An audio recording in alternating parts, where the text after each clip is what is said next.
we are all here. So welcome to this new webinar organized by the Fujita Bantane Alumni Association. We are running this webinar since December 2020, so it's a long time.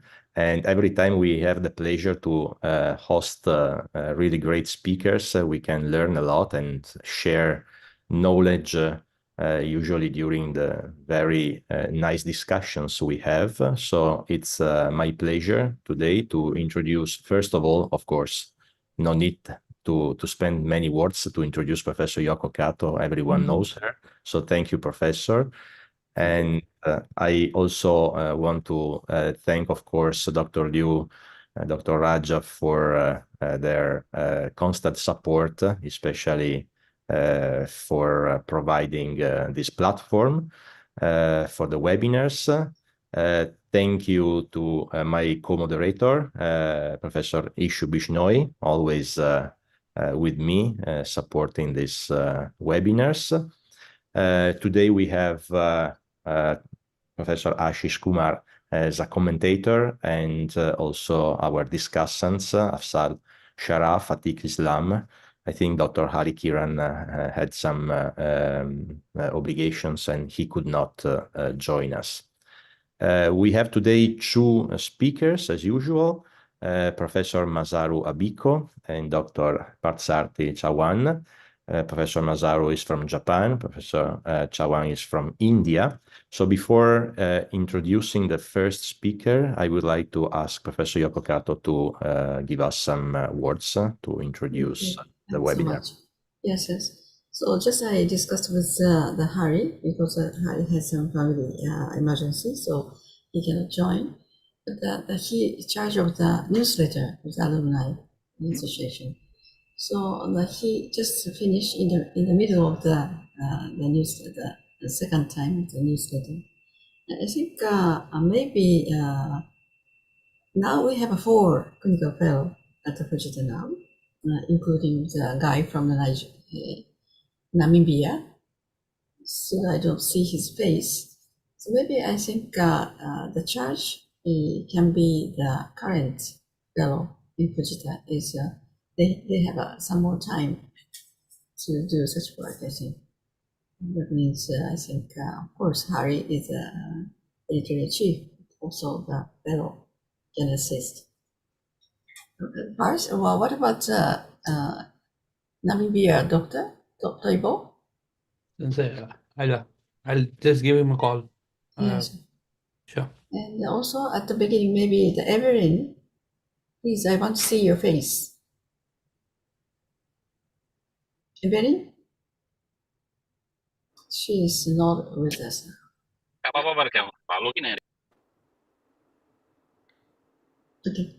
Okay. So, thanks so much. So thank you very much, Professor. And let me introduce our first speaker today, Professor Masaru Abiko. Professor Masaru Abiko has a 20-year experience in neurosurgery. He graduated at Ehime University in Japan, and he got his PhD degrees at the Hiroshima University in Japan in 2018. He is currently assistant manager of Emergency Medical Care Center and department chief manager at the Department of Neurosurgery, Onomichi General Hospital in Hiroshima. He has some special interests in cerebrovascular surgery, neurointerventional surgery, and skull-based surgery.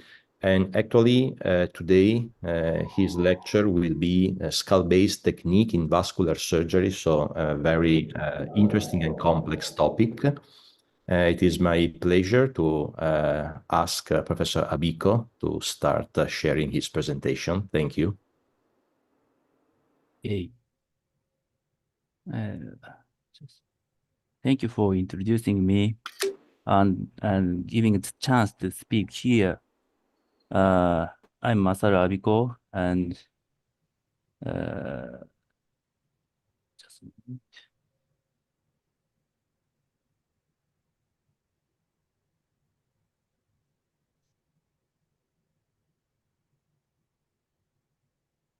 Can you see the PowerPoint? Yes, we can. It's okay. Okay. Thank you for introducing me, and thank you for Professor Albert and Katoyoko.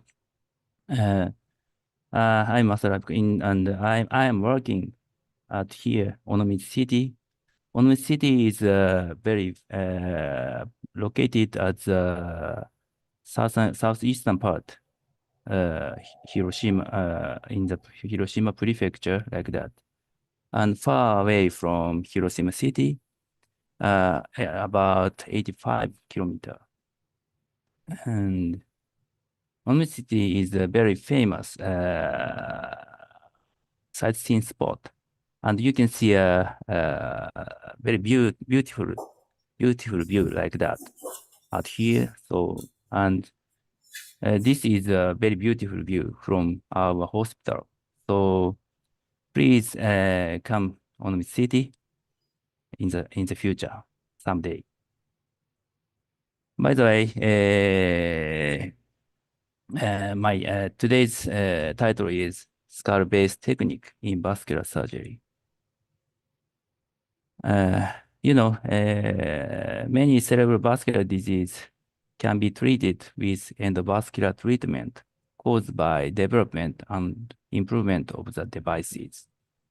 But however, we sometimes see cerebral vascular disease cases that require craniotomy and also encounter cases which need skull-based techniques for operation. So I will describe our clinical experience using skull-based techniques, present cases, and discuss about that.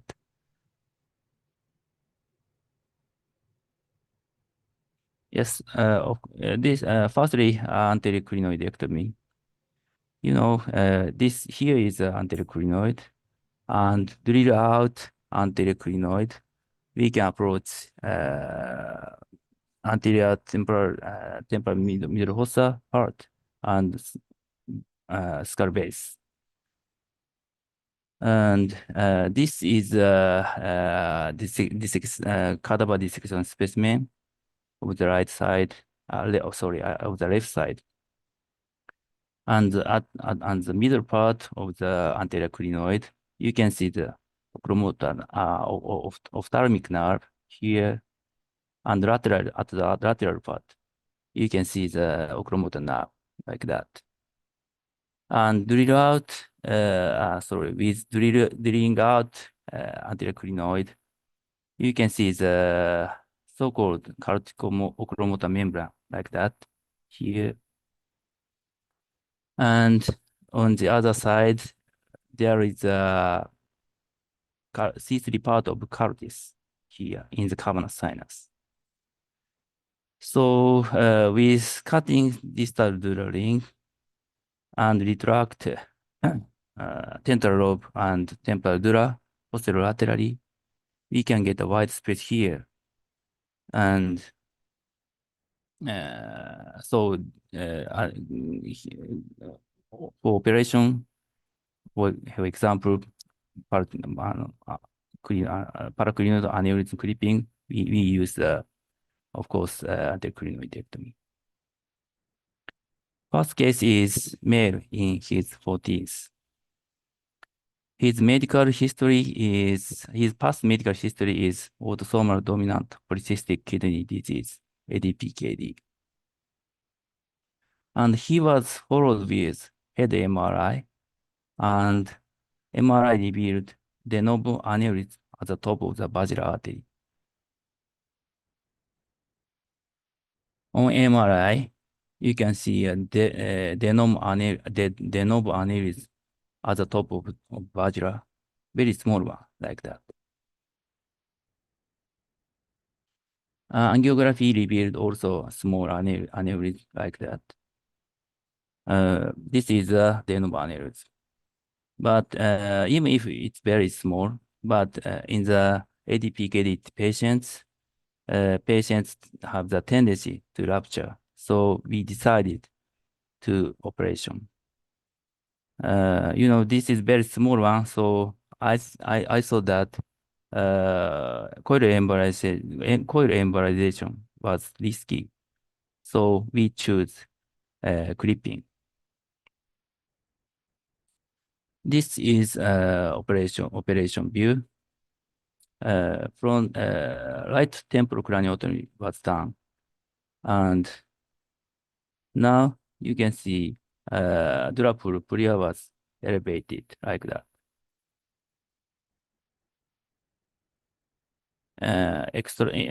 This is anterior crinoid, and here is the tip of the anterior crinoid. In this situation, we can anterior crinoidectomy very safely like that. And here is corticochromotor membrane. Here, next distal Sylvan fissure was dissected like that. Sorry, like that. And we can get a very wide space like that. Here is the oculomotor nerve, and so-called using retrocarotid space, we can clip like that very safely. ICA was retracted medially, and so-called retrocarotid space is very wide, and it is very safe clipping. So post-operative CT showed the disappearance of the aneurysm and no problem after surgery. Next, we talk about anterior petrosal approach. Here is right side petrous bone, and with drilling anterior petrosal with the anterior petrosal part of the anterior part of the petrous bone, we can approach to the lateral part of bones using from the middle temporal fossa. This is cadaver dissection specimen of the left side. Here is the so-called 𝒂𝒂𝒓 rhomboid, arcuate eminence, and GSPN, and trigeminal impression. And here is the second ridge of petrous bone. So we can drill out here with 3 mm drill very safely. So, and can get a good wide space here. So second case is a female in her 70s. She was consulted to a hospital because of left hemiplegia, and MRI revealed right side pons cavernoma. Her hemiplegia was improved with rehabilitation and discharged, but after 6 months, she was suffered from left hemiplegia again, and MRI revealed growth of the cavernoma. On initial MRI, you can see right side pontine cavernoma like that. And after 3 months and after 6 months, MRI revealed growth of the this cavernoma like that. So we decided operation. And right temporal craniotomy was performed like that, and now MMA was coagulated and cut at the foramen spinosum, and here is 𝒂𝒂𝒓 rhomboid, GSPN, arcuate eminence, and here is a trigeminal impression and second ridge of petrous bone here. And we can drill very safely with and Here is posterior fossa dura and coagulate superior petrosal sinus like that. And cut like that. So after that, tent was cutted to the free edge, and we can get a white space here. And here is the lateral part of the pons, and 5 millimeter colchicotomy was done. And now you can see the 𝒂𝒓𝒄𝒂𝒓 here like that.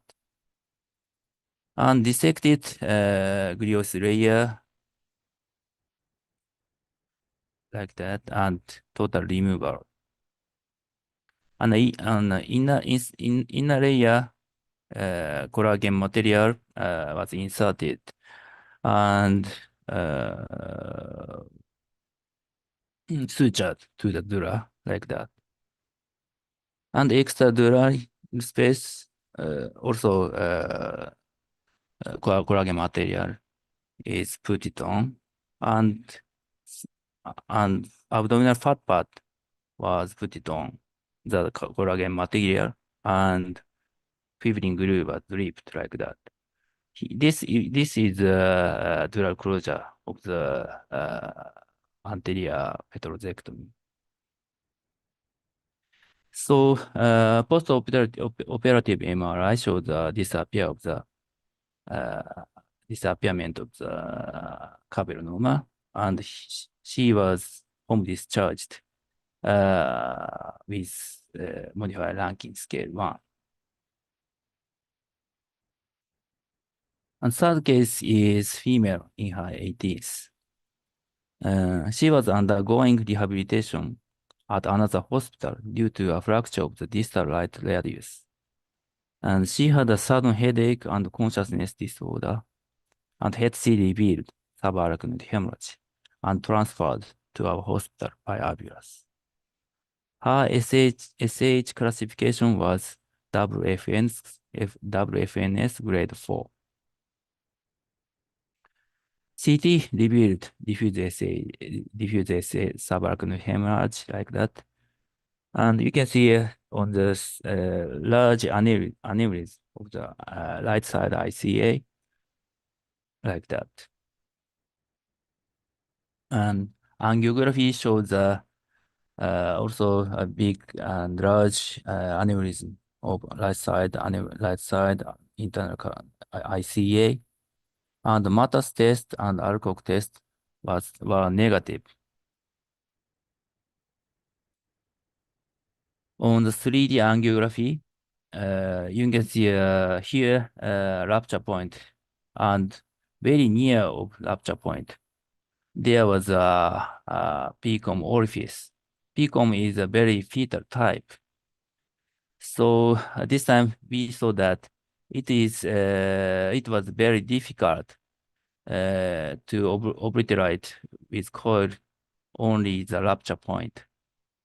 So we decided to STA E2 bypass, and after that we would coil the rupture point. So this is operation view. Wide right side front temporal craniotomy was done, and here is a rhomboid of Kawasai's rhomboid, GSPN, arcuate eminence. And drill out here with 3 millimeter drill, and I could get a wide space here, and fourth knob here, and with retract temporal base lobe, we can see now P2 here, and here is a white space caused by an anterior petrosectomy. So we can use here on this white space for anastomosis.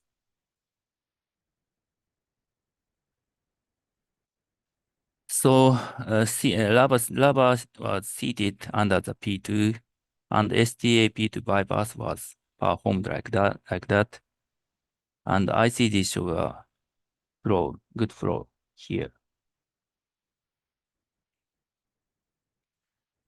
And collagen material and abdominal fat pad was used like that, and dura was closed like this.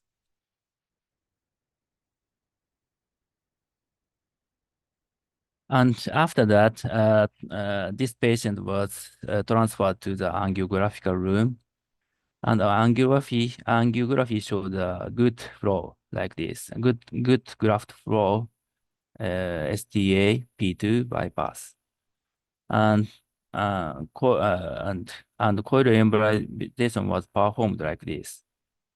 You can see a coil mass at the orifice of the PCOM. But this time we could have the safety because of the patency of the bypass. And after 4 weeks, flow diverter stent was performed like this, and she was transferred to rehabilitation hospital with modified ranking scale 3. And case 4 is male in her 17th. His past history, medical history is hypertension and hyperlipidemia, and the patient was referred due to recurrent left hemiplegia. And admission, his left hemiplegia was MMT 4 to 5 and fluctuated.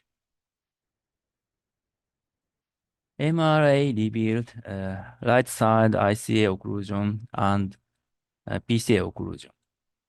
And diffusion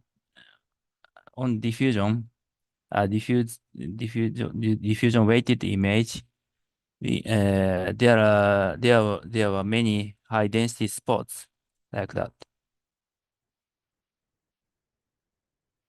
And CTA revealed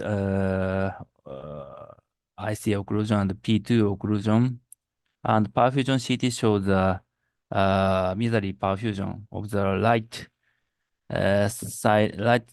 MCA area and right PCA area, and cross diastasis in the cerebral area. And angiography was performed also ICA occlusion and right P2 occlusion, P1 occlusion. So, and his hemiplegia was fluctuated. So we decided to bypass surgery and 𝑆TA-MCA and 𝑆TA-P2 bypass. And this is the operative view, and right side anti-lepidotectomy was done for bypass space, and tent was cutted like that. We can get a very wide space here with anti-lepidotectomy. So 𝑆TA-P2 bypass and 𝑆TA-MCA bypass was performed like that, and ICA was done for flow accuracy. And just to see, after CT showed the this is a 𝑆TA-P2 bypass and 𝑆TA-MCA bypass, and perfusion CT showed the good flow of the good flow on the after operative CT, and he was home discharged with modified ranking scale 0.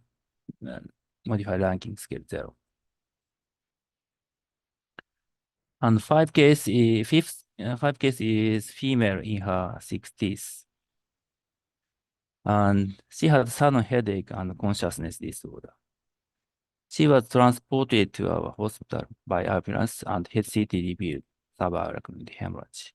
Her SH classification was WFNS grade 4. You can say diffuse SH like that, but very thick SH in the posterior fossa like that, especially perimedullary system or prepontine system like that. And CT revealed right side vertebral artery dissecting aneurysm like that. And this dissection involved pica like that. And left side and VA is very hyperplastic. And on the other hand, you can see a small aneurysm on left MCA, but SH was very thick in the posterior fossa. We decided rupture point is here. That dissection aneurysm. So this dissection aneurysm was pica involved type. So OA pica was performed firstly, and after that,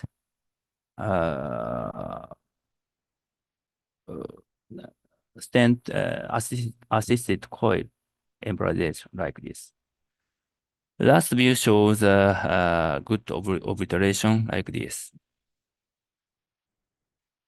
But follow-up angiography shows gradual recurrence of the aneurysm, especially here, distal part of the coil.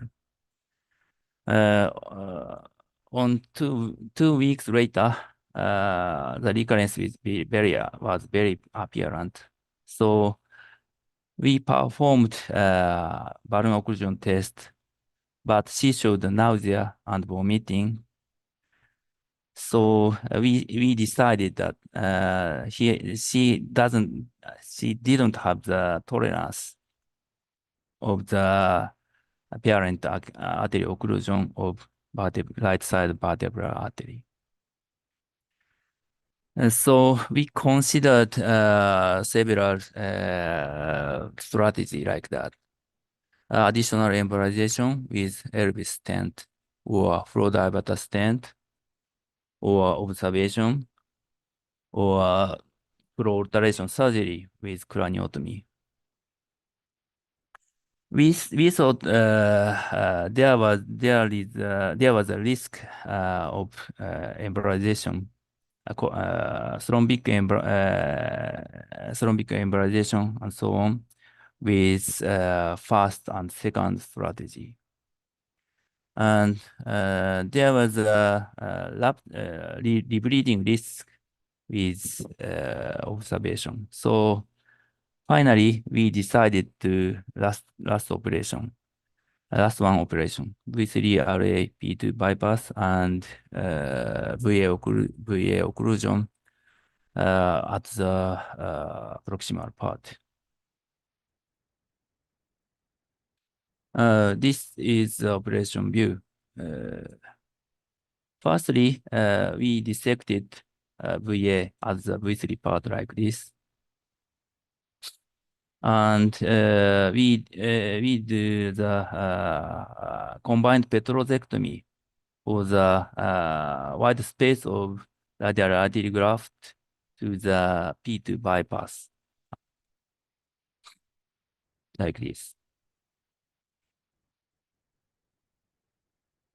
And rubber was seated under the P2, like this. And rubber was seated under the SCA here. And SCA bypass was performed for insurance bypass, like this. And after that, radial artery graft and P2 bypass was performed using a wide space caused by the combined petrosectomy. It's easy. So, and after that, radial artery and V3 part was anastomosed like this and occluded here. And ICG shows a good flow of graft.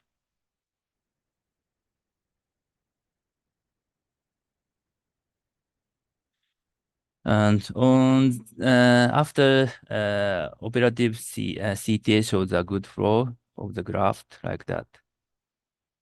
And after operative angiography shows a retrograde flow from graft to the pica, right side pica like this, and disappears the recurrent part like this.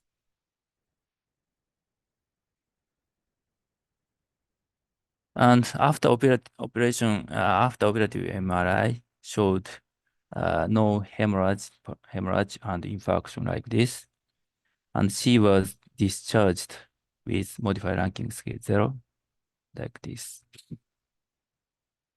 So discussion. With skull-based techniques, for example, anterior crinoidectomy, anterior petrosectomy, or combined petrosectomy, we can get enough working space for clip apply or bypass at the skull base field, of course, in the vascular surgery. On the other hand, skull base surgery is need complicated techniques, so it takes very time for this surgery, and we need anatomical knowledge, of course, and there are rare cases in vascular surgery field. So we should know about usefulness of skull-based techniques in also vascular surgery. And we should join a cadaver dissection course or seminar for skull-based surgery. I think so. So conclusion like this. We showed some cases that we used skull-based technique. We will encounter some situations of vascular surgery in which skull-based technique will provide enough working space. So we should get ready for the cases. Of course, it's very rare, but that need skull-based techniques with joining to cadaver dissection course, etc. Thank you for your attention. Thank you very much, Professor Abiko, for this brilliant presentation. You actually showed us a nice joint between skull-based techniques and vascular techniques. So very, very informative. I would like to open the discussion now, asking our commentator, Professor Ashish Kumar, to give his comment. Thank you so much. I think, these were very, very challenging cases, Professor Abiko. I think I was very, very impressed the way you utilized the space. I always thought that, especially for posterior circulation aneurysms, I was thinking in terms of your balance between open and endovascular cases. For these tough, challenging cases, do you do a combined session with the endovascular team as well before you plan the surgeries? Because I saw that you also did a balloon test occlusion for checking the collateral circulation, which is very important when you are doing such bypasses. How do you plan for such cases? Do you have a common a meeting before the case and you discuss together? Yeah, of course. But there are only three neurosurgeons in our hospital, so we decided with colleague and discuss. And of course, there are many discussions in these cases. So from endovascular side and open side, very discussion will be needed in these cases. Yeah, I agree that. Yeah. And anterior petrosectomy is actually very, very useful, and I've seen that from your videos, and everyone can see. The first case where you did a clipping for the basilar tip aneurysm, which was very small. I was wondering what were your endovascular colleagues' opinion regarding a flow diversion in that situation? For Flow diversion, flow diversion, diverter. because it was a small unruptured aneurysm, right? For the ruptured aneurysm. No, not for the rupture. The first case where first case. yes. Sorry, I have no experience. I have no experience for using flow diverter for vaginal artery. So we can use the flow diverter stent. Of course, for pipeline. Well, we can use only ICA aneurysm in Japan. Oh, okay. So you don't use it for posterior circulation because here in our place, it's I mean, I know because it's not FDA approved for posterior circulation. It's an off-label use, but it's very commonly used by the neurointerventional team. But for posterior circulation, they use a lot. But I was just thinking in terms of the positioning and the planning for these cases, especially when you did a combined petrosectomy. Like for young neurosurgeons, it will be very important to know the steps before the actual steps of surgery. How do you plan for such cases in terms of positioning or skin marking or flap marking? Skin marking. No, we use we use normal craniotomy skin for the vaginal chip. Yeah. So and sorry, go ahead. Sorry, one more, please. Yeah. No, I'm saying like I was thinking more in terms of planning. How do you plan such cases? And is it the single surgeon who is operating from the start at the end, or there's a team working with you? Because these are very challenging cases.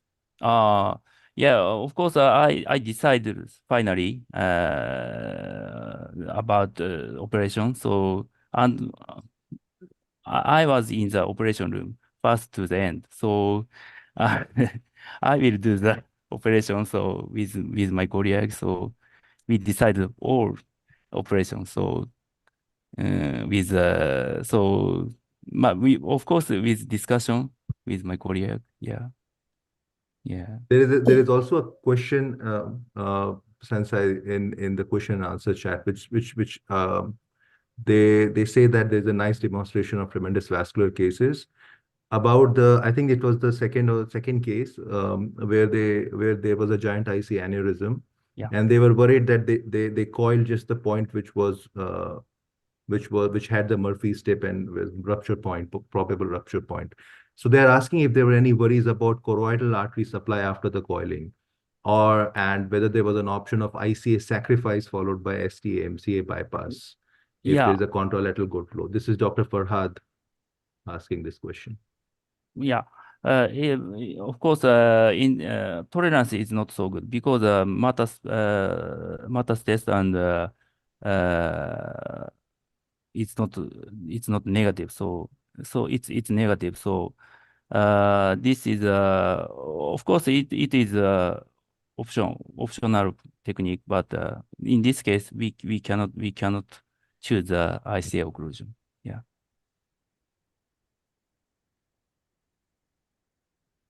Thank you so much. I mean, it was excellent. They are not very common, but I think your presentation showed all the young neurosurgeons about the need when they will need to combine the open vascular cases with skull-based techniques. So thank you so much. Congratulations. It was amazing. Thank Professor, Professor Kato, you were saying something? No, it's fine. It's okay. So, but at least only 3 neurosurgeons, maybe some of them must do the outpatient or see the work patient. So I think Abiko Sensei, maybe from the starting till the end, you have the responsibility for the surgeon. Yeah, thank you. Congratulations. Yeah, thank you, Ashish, for your comments and the discussion. Thank you, Professor Abiko. Actually, I am also impressed by the fact that you are only 3 neurosurgeons, which makes your surgeries even more impressive, I would say. So can I ask if there are some other comments, maybe from our discussants or other people who are listening to the webinar? Dr. Atik? Yeah, thank you, Professor, for your extraordinary works. And particularly, I'm impressed by your combined approach. That is microvascular anastomosis followed by endovascular procedure. This is a little bit new concept for young neurosurgeons like us.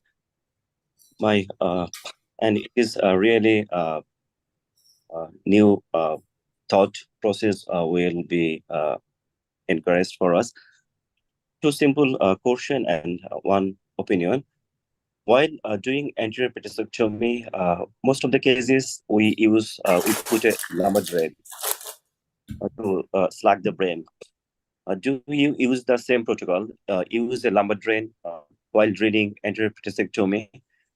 And one opinion from you, that is, I work in the tertiary center of my country in Bangladesh. Here we find many cases of fractured aneurysm where hand his grade is poor and patient GCS is also poor, like 4-5. In one case, you have shown that where GCS was 4 and you did bypass and endovascular procedure and patient is doing good. In my center, as because the pressure of the patient is huge, sometimes we avoid to perform surgery in patients where GCS and hand and his grade is poor. Do you guide us when not to operate in this type of patients when hand and his grade is poor and GCS is also poor? Thank you very much.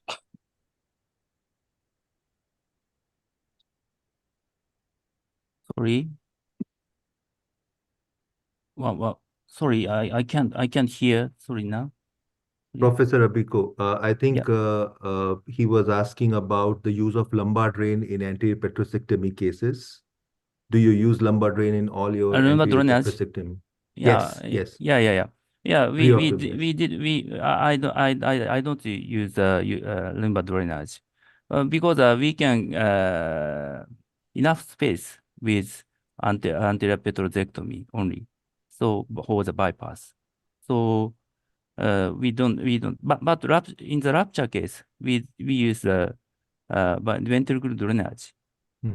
Yeah. Just because when you are doing extradural dissection, does lumbar drain help to retract the dura of the skull base and to reach to the anterior petrectomy space? So sometimes some surgeons use lumbar drain just so that the dura can be retracted extradurally. Yeah. Of course, we use lumbar drainage, for example, 𝒂𝒂𝒏 job for the combined petrothal approach and so on. Yeah. But we could get enough space with only petrectomy, anterior petrectomy in the anastomosis case. Probably. Okay. Yeah. Thank you. His second question was, one of the cases you did, the GCS was initially poor. I think the GCS was 4, but the patient improved afterwards. So he was asking, because I think here also, if our ruptured aneurysms, they come in poor grades, we do not operate on them till they show some improvement. Yeah. Thank you. So Thank you for your question. In your place, he wanted to ask, how do you manage patients with poor grade subarachnoid hemorrhages? Yeah, thank Do you. you wait or do you operate? Yeah. Thank you for your good question. And of course, it is a very difficult question, but I think that we should do the poor situation like double FNS grade 4. Of course, grade 5 is not for good operation. So, but grade 4 is I think we should do operation because some cases we can get sometimes good recovery even if in older patients. So now I do operation in the 𝑑𝒓𝒐𝒂𝒓𝒁4 cases now. And do you wait for some time, or do you operate right away? No, when the no. patient- In the acute phase, we Acute phase should, only. yeah, acute phase, yeah. Thank Maybe you. as soon as possible, Abiko Sensei? Yeah. As soon as possible. Yeah, as soon as possible. Yes, yes. Yeah. So what about Okay. those cases? Because also in my institution we try to operate poor grade SAH, but of course sometimes the patient arrives in a extremely poor grade, like no reflexes, Yeah.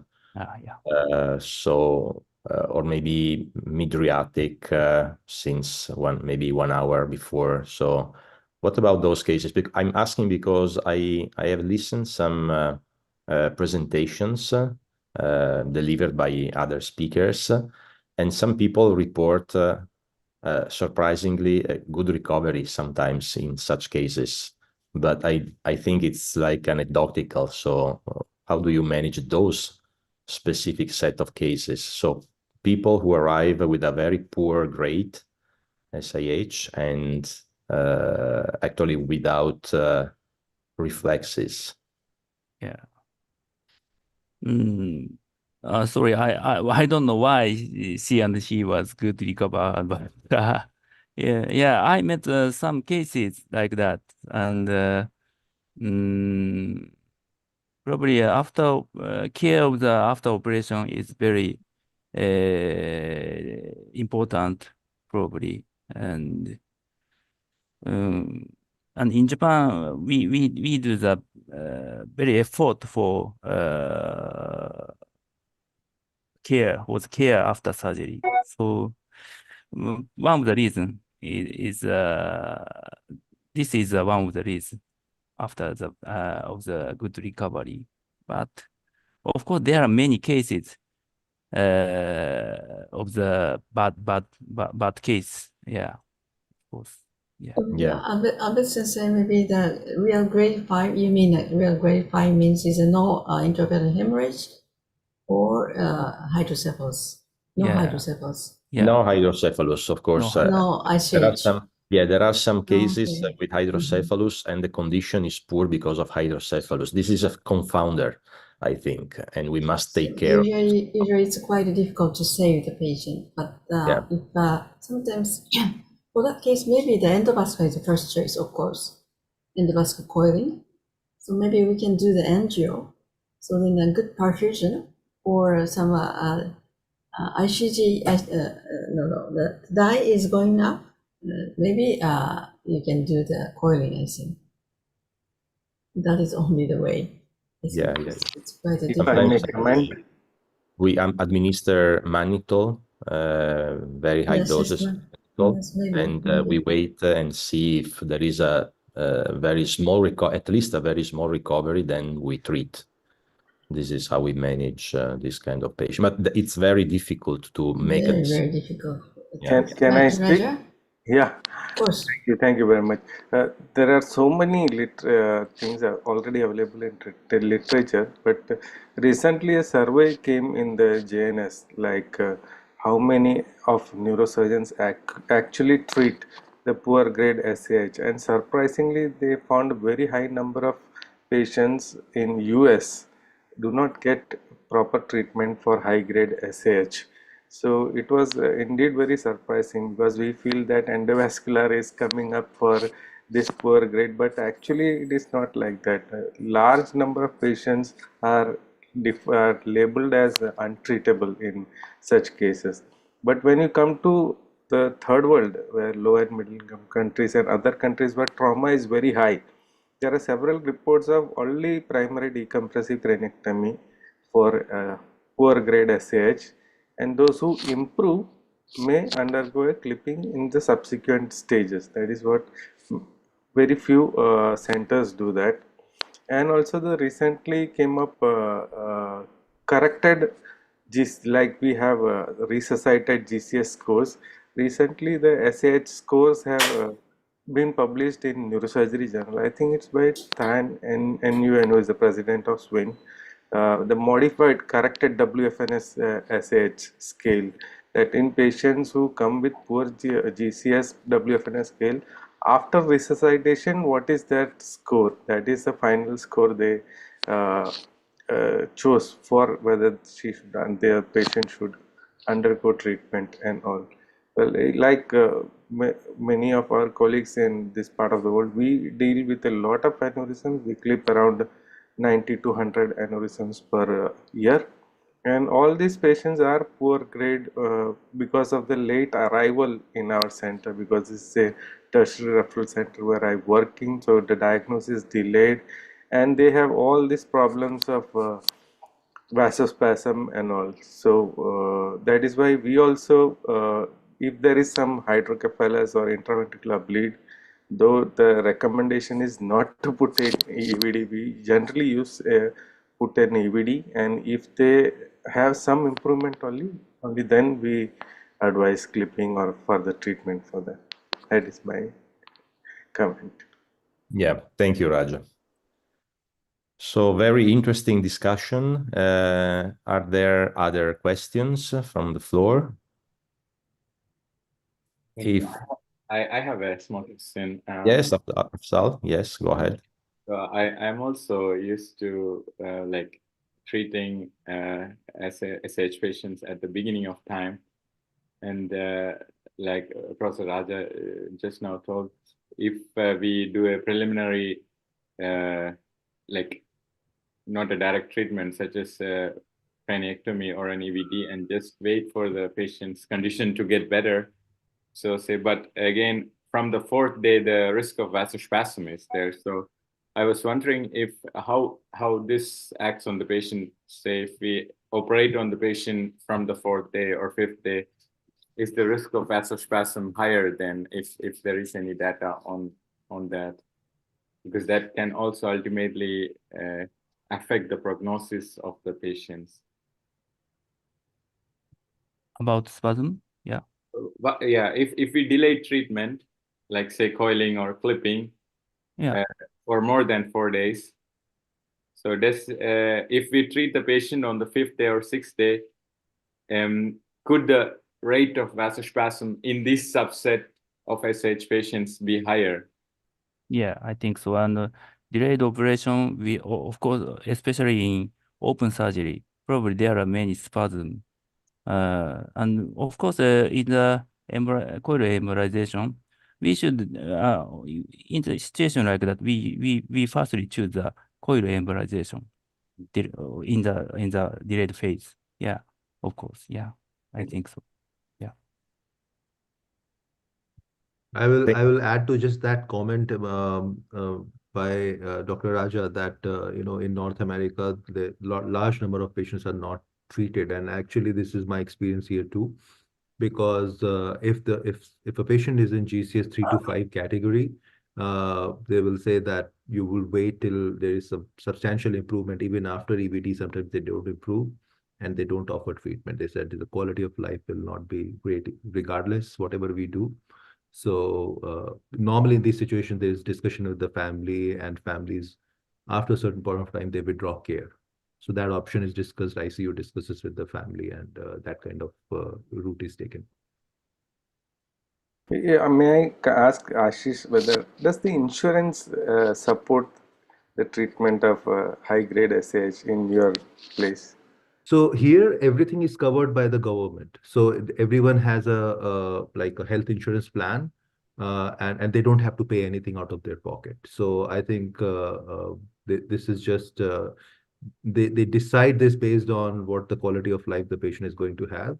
I don't think so there is any financial applications unless the patient is a visitor from outside and they have this insurance, traveler's insurance. Otherwise, all of the other patients are covered by the provincial government's insurance policy. Oh, thank you. Dr. Yeah. Atik. Yeah, This is an open question basically for all of you. In poor heart and head grace, what is your experience? How is the outcome of the patients? And what is your message, the senior professors, to young neurosurgeons? When to operate and when to not to operate? Outcome and message to us. So you wait or you do something? It's a Thank very you. difficult question to answer, but if I may start this kind of answer, as I said, our policy is we do operate unless the grade is really poor, like WFNS5, and there are no reflexes. Maybe the patient is mydriatic. In that case, we don't just quit treatment. We do maximum medical treatment with mannitol, and if there is an improvement, we treat, like a recovery of some of brainstem reflexes, for example. We do treat. Otherwise, we don't treat.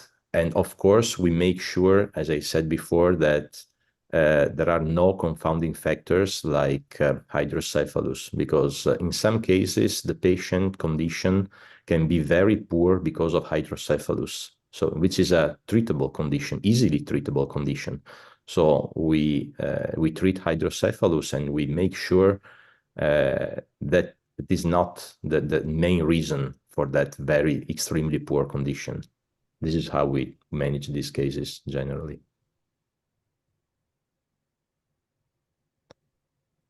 Thank you.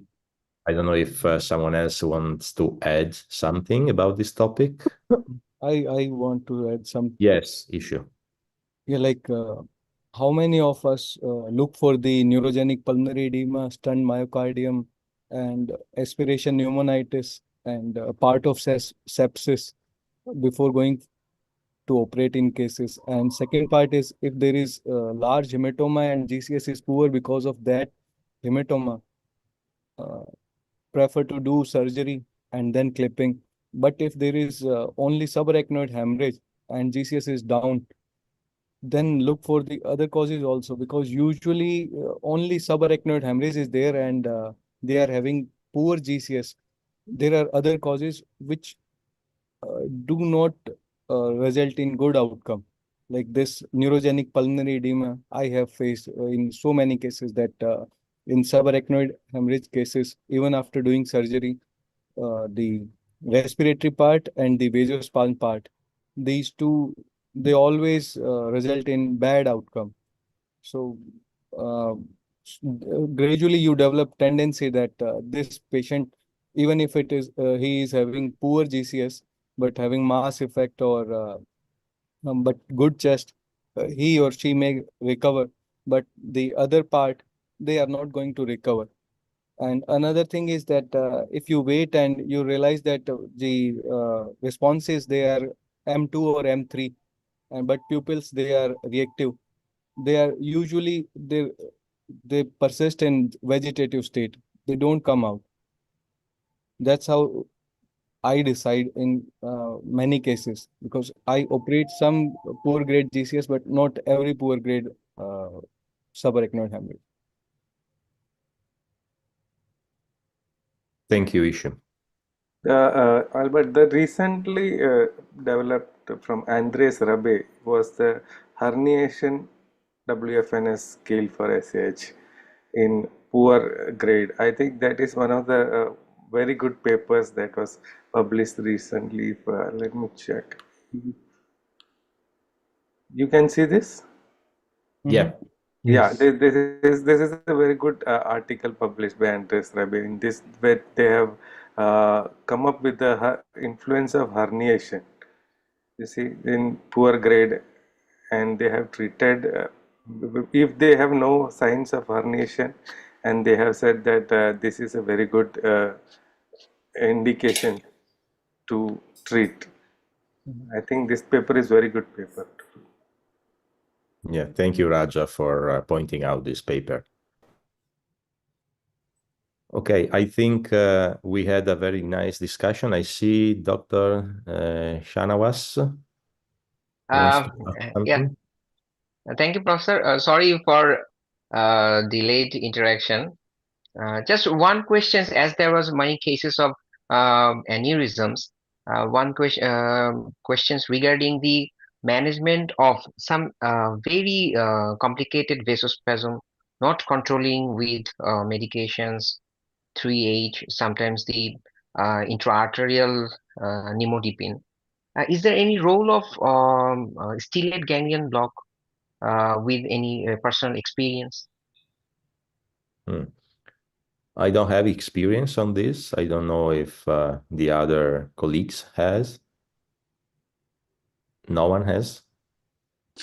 So we have read Professor about Sir? it so many times, but we haven't seen anybody doing it actually. アメリカ先生、経験ありますか？スパスムどうするっていうの。I have Thank you. no experience, so もう日本は yeah. 3H やってないですからね。Yeah. So we don't use the 3H therapy no more in Japan. 3H is no effective. Okay. Mhm. Thank you, sir. Thank you. So thank you for this great talk, Professor Abiko, and thank you everyone for the very nice discussion. I think it's time to move on to the next speaker. So I kindly ask my friend and co-moderator Ishu Bishnoi to introduce our next speaker. Thank you, dear Alberto. So I would like to invite our next speaker, Dr. Parth Sarthi Chauhan. He is a young neurosurgeon from Mumbai, currently working as clinical associate in neurosurgery department, Bombay Hospital, Institute of Medical Sciences. He has done his neurosurgery from same institute, and he is a member of NSI and IMA, and he has keen interest in neurovascular surgery, both endovascular and open neurovascular surgery. So he will be talking on treatment of anterior choroidal artery aneurysm. So I would like to invite our speaker to present his presentation. Thank Please. you so much for your introduction given by you. I would like to thank Professor Kato and the entire committee of the ACNS for giving me the opportunity to present on this platform. As he has already, Dr. Ishu Bishnoi has already mentioned about me, I will straight away start with the presentation. I am currently working as a fellow at the Fujita Health University, Bantana Hospital, under guidance of Dr. Professor Yoko Kato. Today I'll be discussing about the treatment of anterior choroidal artery aneurysm.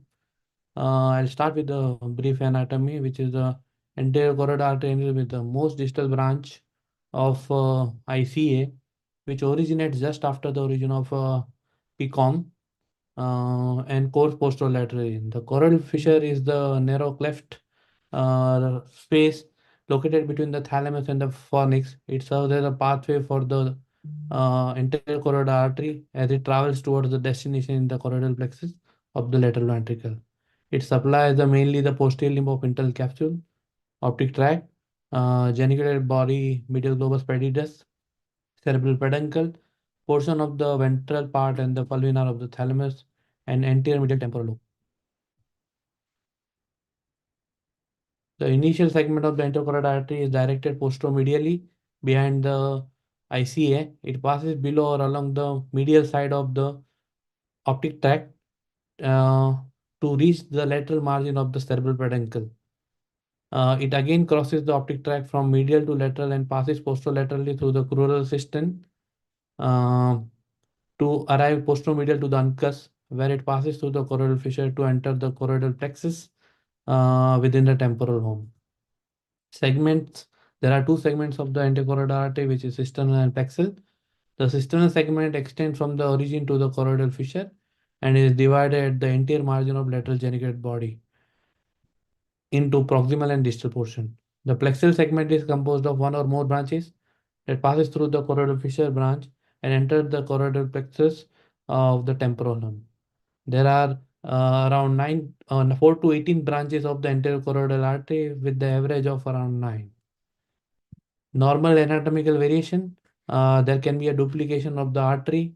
There could be a ectopic origin from the MCA or PCA, origin proximal to the PCOM, or common origin with the PCOM artery, or maybe absent or hypoplastic supplying the part of the PCA territory.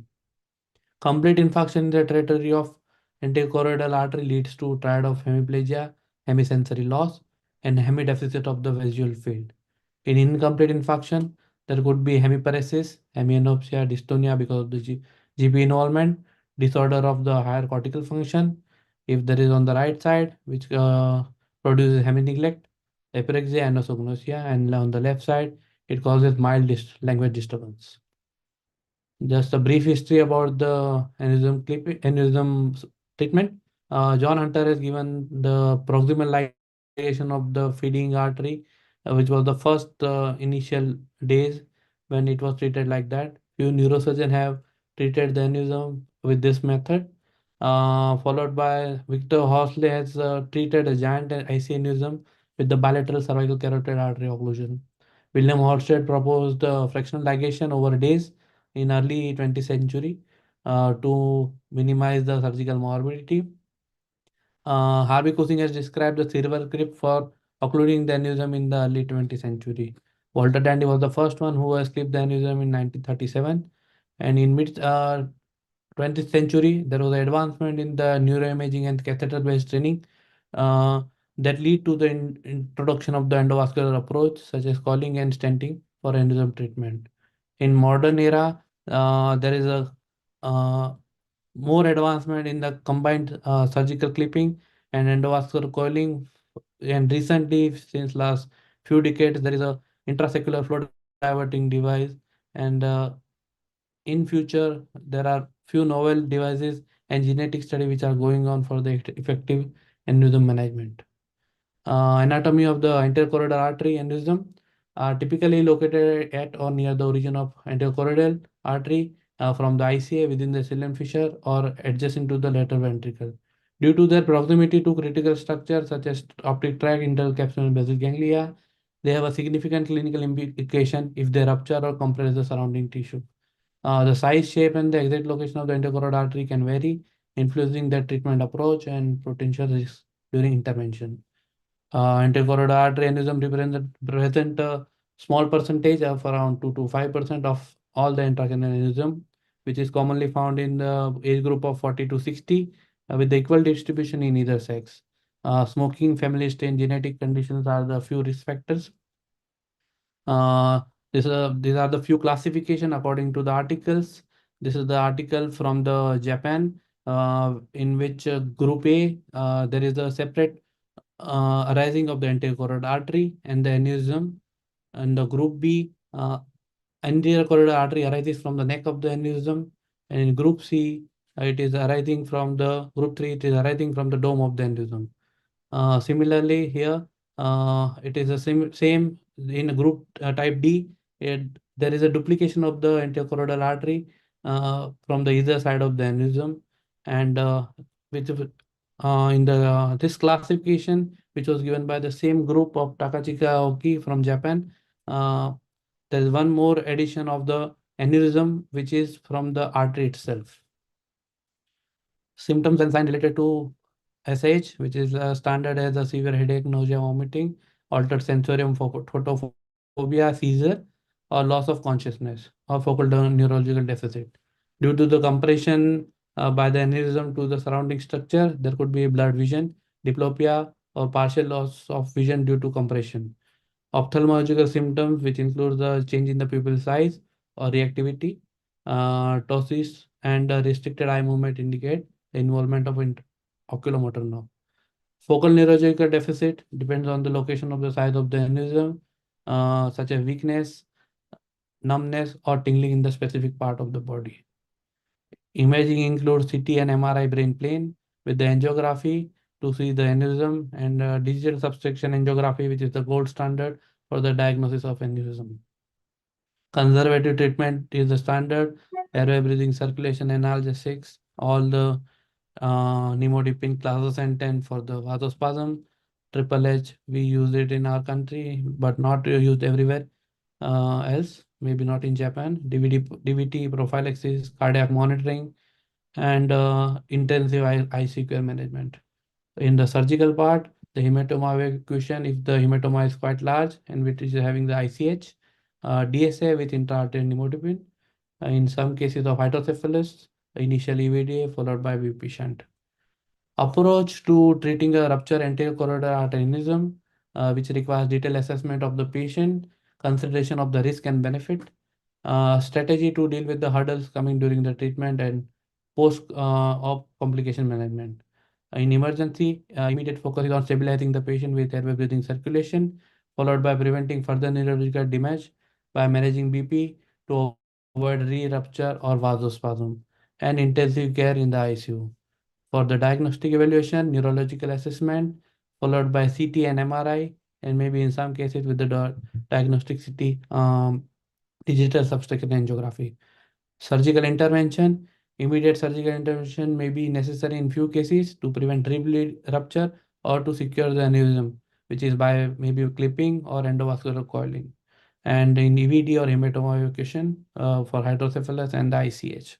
Post-operative care, close monitoring the ICU for the vasospasm, hydrocephalus, cerebral edema and seizure, ICP monitoring in some cases, and pain management rehabilitation. Approach for the unruptured anterior choroidal aneurysms, detailed assessment of aneurysm characteristics, including size, shape, location, direction by imaging study such as MR angio or CT angiography. Risk factor modification for the hypertension, smoking, and some medical condition like polycystic kidney disease. Watchful waiting versus intervention. Decision of intervention depends on various factors like aneurysm size, growth rate, or morphology of the aneurysm, location of the aneurysm, and patient's age and overall health, and maybe the individual preference of the surgeon. For smaller, stable aneurysm located in the favorable position, a conservative approach with regular imaging surveillance may be recommended. Larger or high-risk aneurysm may require for prophylactic surgical intervention, which is clipping, coiling, flow diverter, or maybe combination of all them. Management of anterior choroidal artery aneurysm by surgical clipping.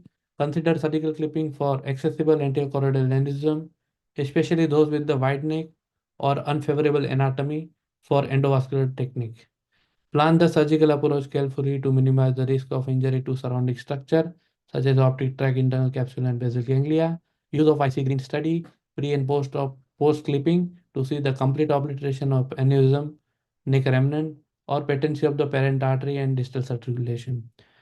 We can use the intra-op Doppler to, if the IC green study is not available, and maybe use of endoscope before and after clipping to see the blind spots or blind area.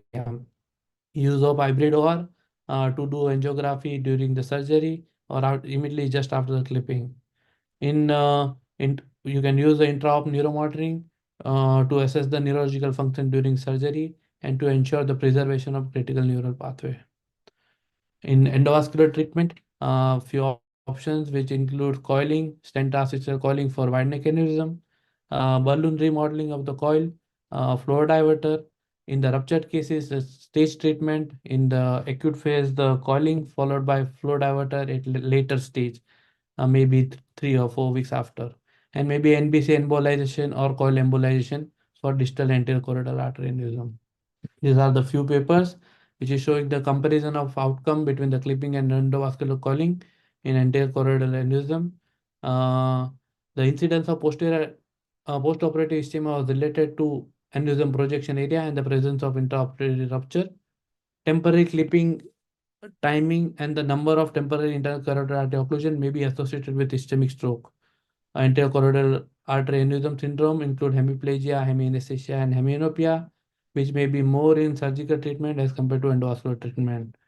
Aneurysm originating entirely or partially from the anterior choroidal artery itself may have a higher incidence of postoperative ischemic stroke. The multiple type group may have a significantly higher incidence of ischemia as compared to single type. The risk factor for unfavorable outcome after completion of treatment in patient with temporary clipping intervention includes age, Huntington's grade of the patient, size of the aneurysm, shape of the aneurysm, which in the multilobular type of aneurysm, the ischemic complications are higher. In patient with the intraparenchymal hemorrhage, hydrocephalus, or symptomatic vasospasm and ischemic complications. This is a comparative outcome analysis of anterior choroidal aneurysm with the coiling and clipping. In that, it is showing the surgical clipping of choroidal aneurysm has become safer because of the use of ICG and video angiography and MEP monitoring. Coiling and clipping both showed a good and comparable outcome with these monitoring methods. In the endovascular group, the primary problem experienced with the endovascular coiling are neck remnant and ischemic complication.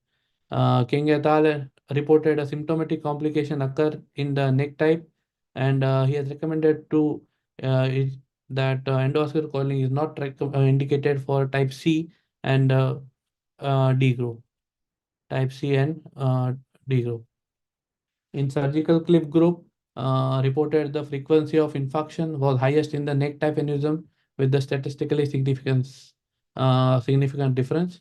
Bernstein reported the ischemic complications stemming from the surgical treatment of anterior choroidal aneurysm are most closely associated with higher frequency of temporal clip application for proximal control.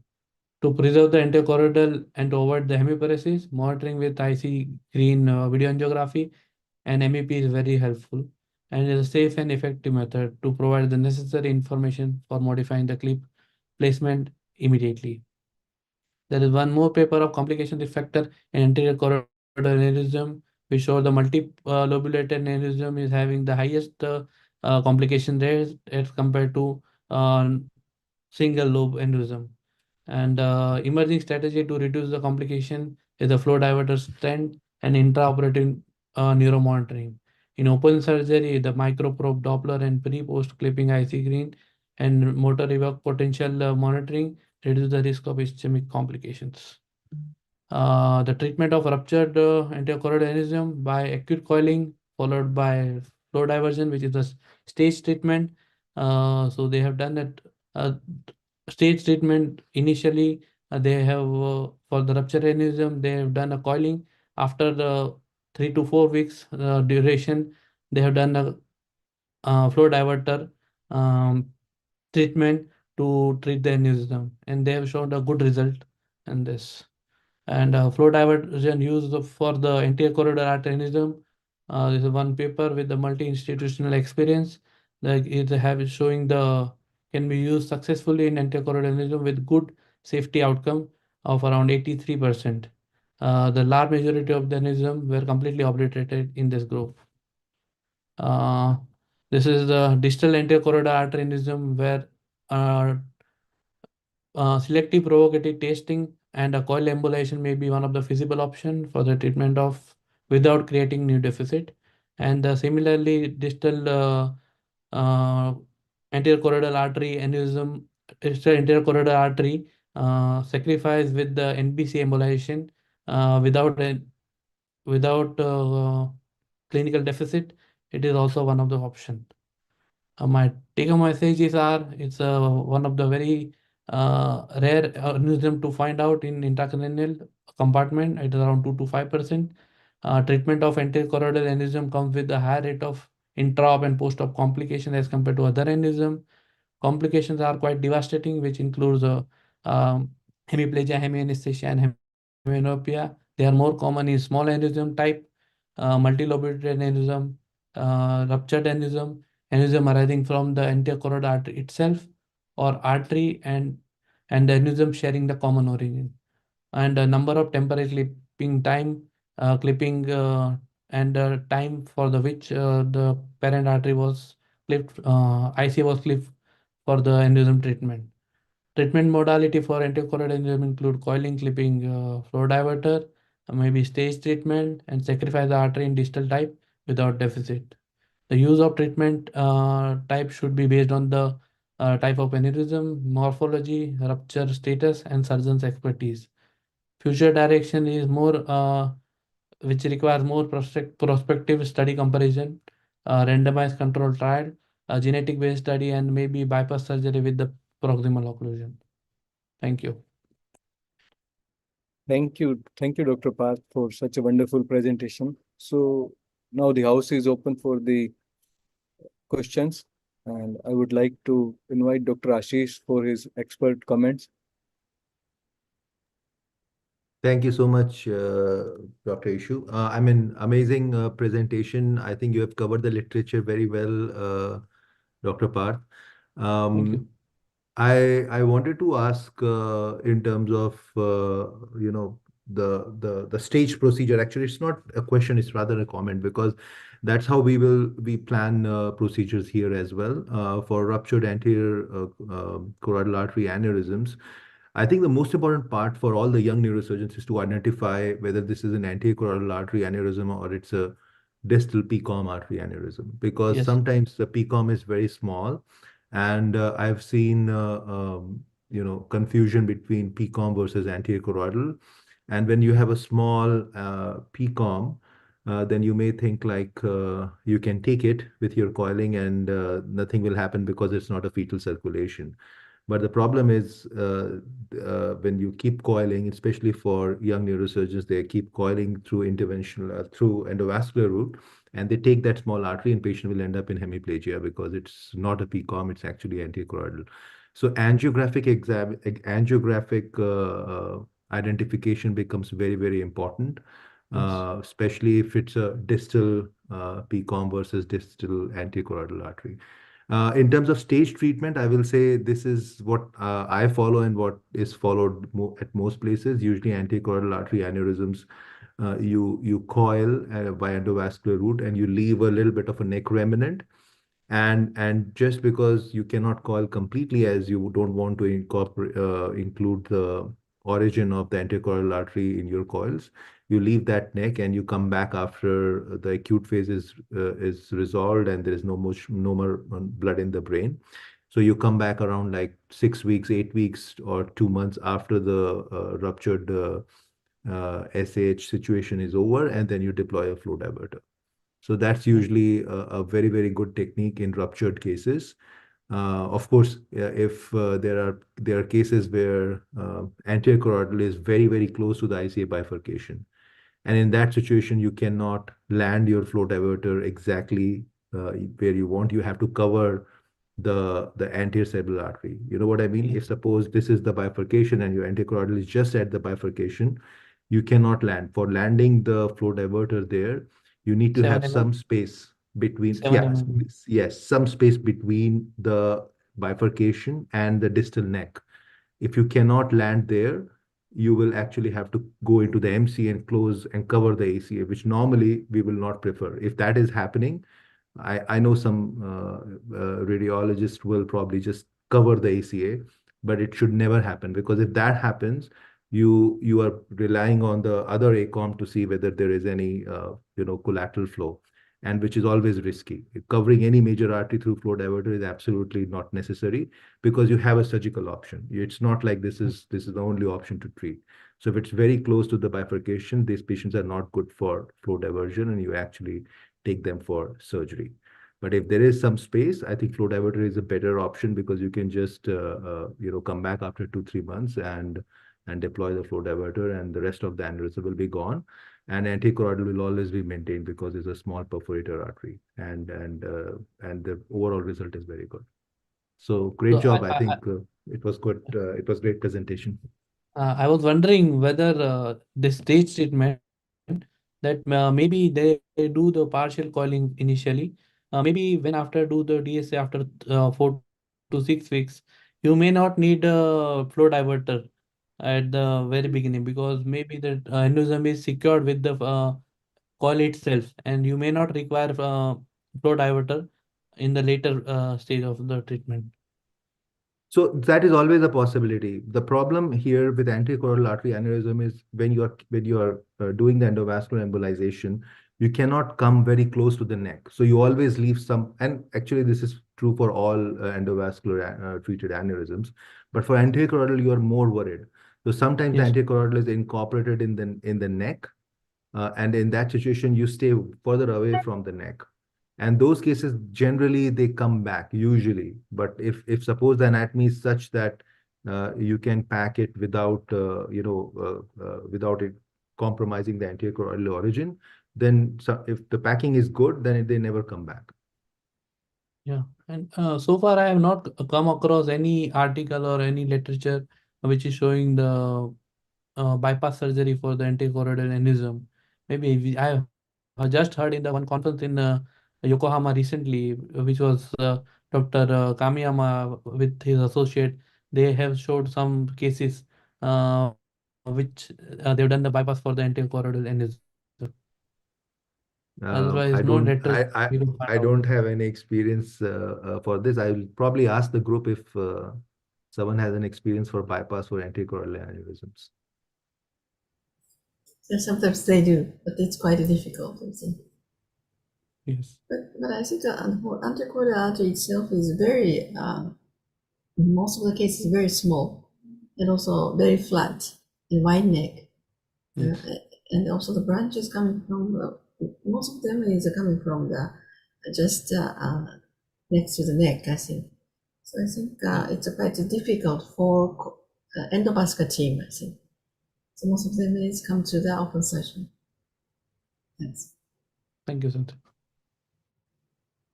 Dr. Shahnawaz, please. Yeah, thank you. Dr. Chauhan, it was an excellent presentation. A couple of questions regarding this topic. Very uncommon. I haven't experienced a single case of anterochoroidal artery aneurysm. My first question is regarding the stage procedure.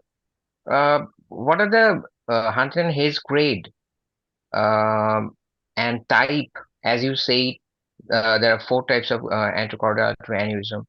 Maybe it's totally separate from the neck of the aneurysm.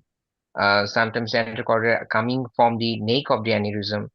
Sometimes it involves the anterochoroidal artery course, and sometimes the anterochoroidal comes from the aneurysm. So, in which cases and at which Huntington Hayes grade level we should go for the stage procedure, or can we go for the surgery at first hand? Yeah, so according to the literature, the aneurysm which is in which the artery is arising from the neck, maybe that, and the aneurysm and the artery, they are having the separate origin. In these 2 cases, it is suggested that you can do the coiling. The aneurysm which is having artery which is arising from the dome of the aneurysm, or the aneurysm itself is at the on the course of the artery. In that cases, coiling is not advisable. I mentioned that in the paper which I have showed. And Huntington Hayes grade, it is again the same. It is as per the preference of the surgeon and how. Yes, in the surgical group, maybe type C and D, which is show, as I said, artery arises from the dome or in the course of the artery. In that, surgical clipping is always the option. Thank you. Okay, one more supplementary questions. Is there any article regarding the clipology for the anterochoroidal artery microsurgical clipping?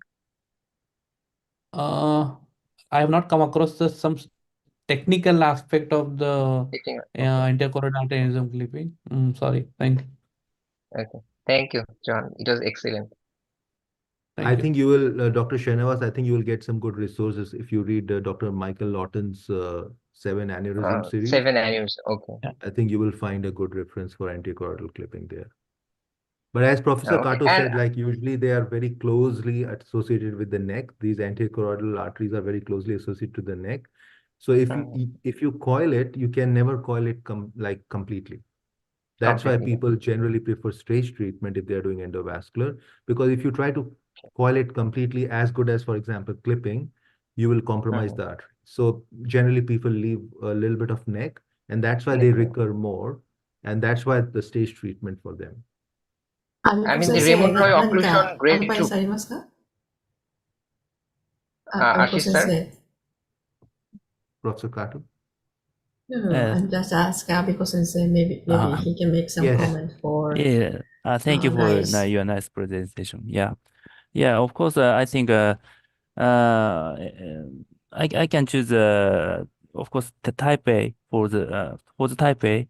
Uh, we can use I can use embolization very easily type A for type, but I choose clipping for type B and type C because orifice of the anterior coronary artery is very small, of course. So with coil embolization, it's likely risky for type B and type C. So I choose a tendency to clipping for type B and type C, of course. But of course, it depends on the situation. For the in older patients or high grade SH, we choose sometimes coil embolization, like this case.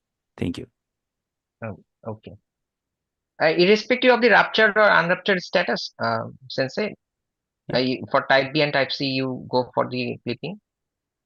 Yeah, I will probably tendency to choose the type clipping for type B, type C. Okay. Yeah. Okay. Thank you. So maybe I think we can confirm the anteroidal artery itself, that where it's coming from by naked eye. That's most important because complication after we close the anteroidal artery itself is very severe in his whole life. So I think that open surgery is more safe, I think. BC, type BC, yes. Yeah. どうぞ、一瞬先。Special. Yeah. Another important thing, one thing I want to add for young neurosurgeons, like doing clipping in anterior choroidal artery aneurysm, if you are planning, whenever you are having case, like Dr. Shanwa said that he had never seen such case. So before planning such case, either you should have Doppler, intraoperative Doppler or ICG, because after doing clipping, you must check whether the flow in the anterior choroidal is there or not. Because sometimes, because in periphery, if you don't have that kind of microscope or there is no Doppler available, then you will be satisfied with the clipping, but it can result into major deficits. Okay. It also goes with the PCOM as well. I mean, I have to check the course definitely. Yeah, like PCOM, there are chances you will be saved, but in anterior choroidal artery, it is known giving kind of aneurysm. That's why, like Professor Yoko said, that it's better to do clipping because coiling can obscure the flow completely. Definitely. Okay. Yeah, to all the senior professors, I have one question. So the corridor for the surgery is very narrow, and sometimes when we see through the ICG, we manipulate the clip to sideway to see actually the IC green video angiography to see the patency of the anterior choroidal artery. Maybe after manipulation, as when the clip is on its own and supported by the brain parenchyma, at that time it is not visible to see the actual anterior choroidal artery. And how do you confirm that the flow in the anterior choroidal artery is sufficient or not?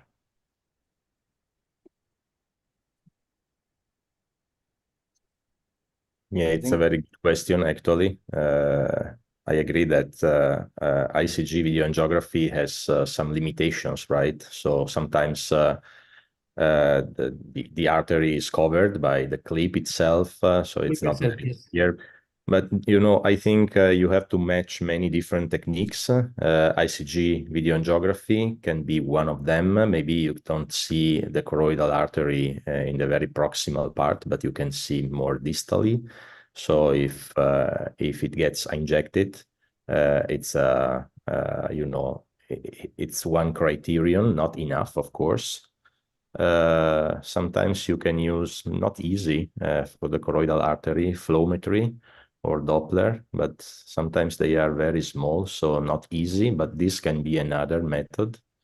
Endoscopy, maybe with an angled optic, just to look around the corner, can be another option.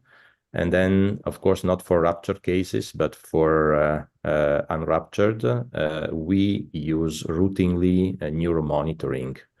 So in that case, you have a functional data to check, right? So if you have some modifications on the evoked potentials, you know that maybe you can see the perfusion, but the flow is not enough, so you have to move the clip. These are the methods we usually use. Thank you. Thank you, Professor Alberto. 先生、何かありますか？どうやってフローのペイテンシーを Yeah, thank you. Of course, I use monitoring MAP. Yeah, in the all cases in SH cases. Yeah, and of course, probably a wide operation view is very important for clipping. So anterior so-called anterior temporal approach called by Dr. Kamiyama is a very important useful for clipping of anterior choroidal artery aneurysm. I think so. Yeah. Sensei, can I ask a relevant question? If you, as you said, you go for the surgery for type B, type C, if the brain is very tight due to ruptured case, Yeah. for the and the anterochordal artery course related to carotid cistern, the crural cistern, ambient cistern. If I want to see the total course of the anterochordal artery during clipping, so how much dissection you prefer? As you mentioned, you go for the anterotemporal approach. Do you also go for the medial temporal approach to totally dissect the Sylvian fissure up to the distal limit? Yeah, thank you for your good question. Yeah, in that case, in that case it is very difficult to clipping. So especially in anterior choroidal artery aneurysm. So in that case, sometimes we should choose a coil embolization because this is a very hard situation for clipping. So yeah, especially in the anterior choroidal ruptured case, it is very difficult to see the anterior choroidal orifice in that situation. Of course, ventricular drainage and so on is important, and so effort is necessary for viewing the anterior choroidal artery anterolaterally, but it is difficult in that hard situation. I think so. Thank you. Okay. Okay. Thank you. Are there any other questions or comments?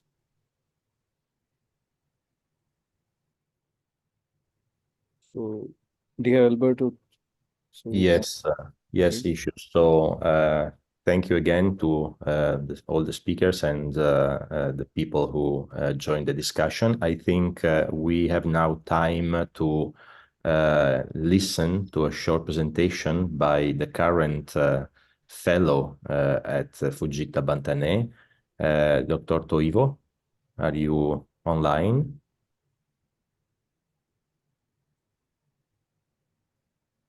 Yes, I am. Thank you. Yes, so thank you very much for joining and welcome to Bantané Hospital. You have joined very recently, right? So you have a few minutes to introduce yourself, your country, and your work, please. Thank you very much. Something wrong. We can see only your brain. Am I able? Okay, let me change that. You have a very colored brain. Okay, let me change it.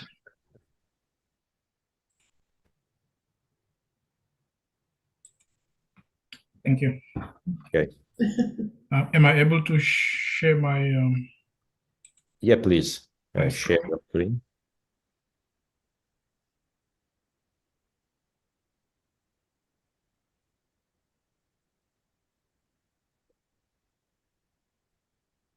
I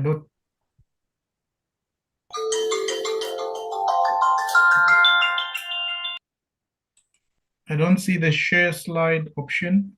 At the bottom of the screen, there should be a green button saying share the screen. Okay.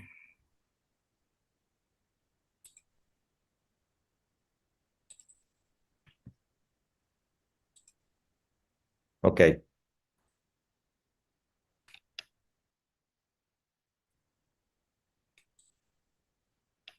All right. Thank you very much for the opportunity. I'd like to thank very much Professor 𝑦𝒂𝒂𝒓𝒂𝒂 for the opportunity to be part of the fellowship at Fujita Health University, Banten Hospital. I'm very honored. My name is 𝒂𝒂𝒔𝒂𝒓𝒂𝒂. I'm from Namibia. I arrived here on the 1st of April, and I will be participating in this fellow up to the 26th of May this year.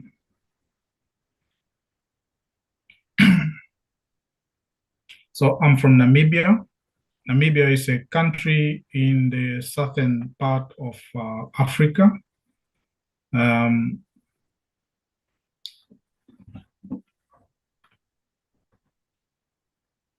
We have a population of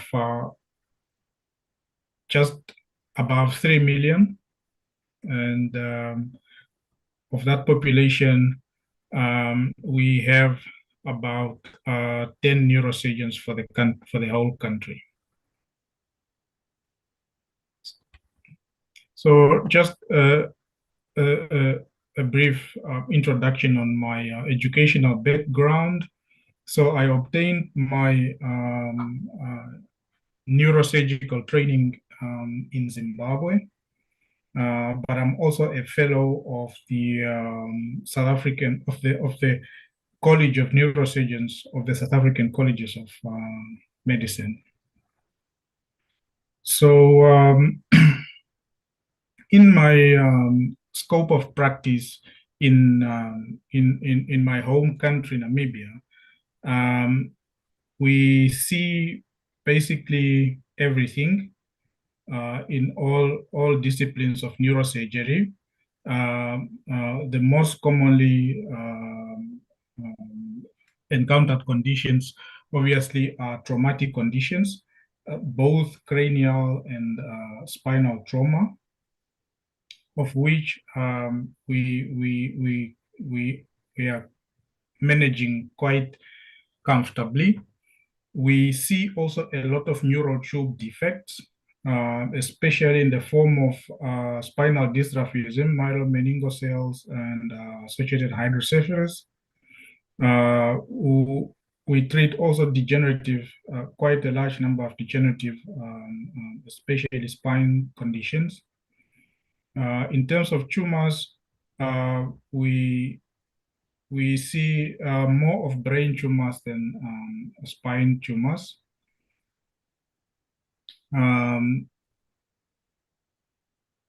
have highlighted here cerebrovascular disease in red because although we see quite a number of cases, especially of aneurysmal subarachnoid hemorrhage and AVMs, we do not have the sufficient skills to deal with these conditions.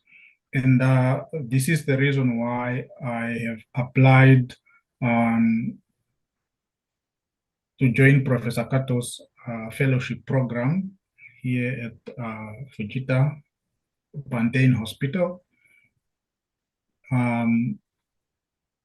And these would be the objectives that I would like to have achieved by the end of the fellowship program. I would like to improve and to have improved my knowledge and skills in the treatment of cerebral vascular disease, especially aneurysms and AVMs, both in open techniques as well as endovascular. I would like to use the opportunity also to enhance my knowledge and skills with regard to skull-based approaches in general, as well as I would like to make use of the opportunity to gain some skills in endoscopy, skull-based endoscopy work. Not only skull-based, but like I mentioned, we see quite a lot of neural tube defects, including hydrocephalus. I would also like to use this opportunity to acquire and improve my skills on the performance of endoscopic third ventriculostomy, which is a skill that we are not yet quite comfortable with. Thank you very much for the opportunity, and I'm pleased to be here, and I'm looking forward to the fellowship experience. Thank you very much to all the senior professors and colleagues on the panel, and thank you very much specifically to Professor 𝒂𝒂𝒂𝒓. Thank you. Thank you, Dr. Toivo, for your presentation. Actually, I didn't get how many neurosurgeons are there in Namibia currently? Just about 10. Just 10, yeah, just Yes. 10. So there is a need for more neurosurgeons in your country. Yes, and there are a few on training currently that are about to return. Yes. Thank you very much for your presentation. I don't know if there is any comment for this presentation by Dr. Toivo. Maybe Professor Kato. Can you please stop sharing your screen, Dr. Toivo? Sensei, thank you very much for your presentation. It's beautiful. The first year image is much better than now, I think. So anyway, we can invite you to the pediatric hospital. You want to see the more pediatric cases, I think. Okay. Thank you. So Thank you, they Professor. have several neural tube cases, I think. Thank you. Thank you, Professor. Thank you. All the best. Thank you very much. Thank you very much. I think we can close this webinar today here. I want to express my gratitude to my co-moderator, Professor Ishu Bishnoi, and also to Professor Ashish Kumar for improving our discussion about these two very nice topics showed by our speakers, Professor Masaru Abiko. Thank you very much, Professor Abiko, and Dr. Partsarthi Chawan. Thank you very much, both of you, for brilliant presentations. Thank you also to our discussants, Dr. Atiq Islam and Dr. Afzal Sharaf. Again, thank you, of course, to Professor Yoko Kato, and I will see all of you next month for the new webinar by the Alumni Association. Thank you. Thank you very much. So great. Thank you. Bye-bye. Thank you. Thank Bye. you. So I'll see you on Saturday. Okay? See you. In Japan. Oh, Afzal is coming. Yes. Okay. Waiting to see you, brother. Yeah, see you soon.